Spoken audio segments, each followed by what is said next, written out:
This next video now is from our old office in China. I like to keep some of these material because they're funny and also sometimes very well taught, and I couldn't teach it any better now. So in this next video, we'll learn how to say two more characters. They're kind of brothers to the da and xiao, as in big and small. And this is what we'll be learning now then. So instead of big and small, we'll actually have to learn many and few. And you can see how those are basically siblings as well here. I'm going to tell you not to look at the character in the next video, but please do. I've changed my mind after I recorded that video. It's been some time and I've changed my mind. So please focus a bit on the characters.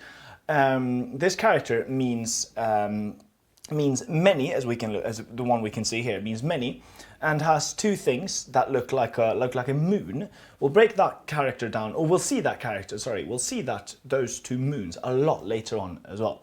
That character here now means many, or it also means much or many. So Chinese doesn't distinguish between much water and many people. We just say many water and much people. It doesn't make any difference. We don't really care.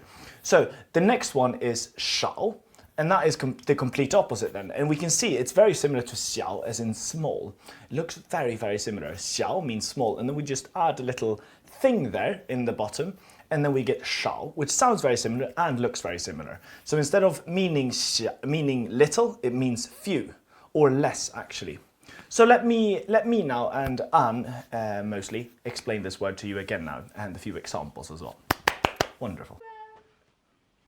So we've just learned da and xiao. Big and small together, they mean size. Oh, very interesting. Let's on the same note now. Let's learn something else. What are we going to learn, Anne?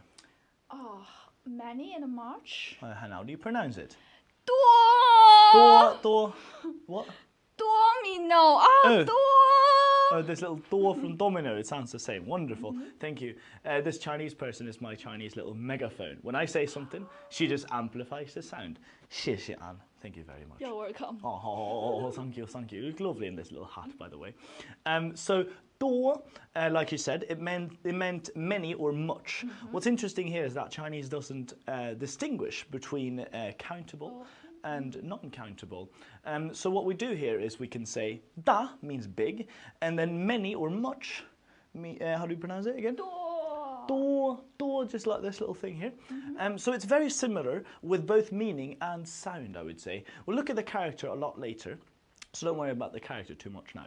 So da and 多, and so we have that, and then here in the bottom we're going to have xiao, and then this character here is going to be few, and how do we pronounce it then? 少 Oh, so if you do it in English first, it's big, many or much, and then small, and then few or less. 少 Oh, lovely. And then pronunciation here, small was xiao, and pronunciation for few or less is what? 少 Oh, do you see the little connection there? Wonderful, is it not? So what we can do is, let's actually go through it again now. We have many or much, Chinese person, 多 and then few or less. 少 Oh, so what we can do is we can da and xiao, we can put them together. We can also put this together with this. 多少 Duo shao. And question to you then is, What does that mean? what does that mean? Duo shao, so many, few.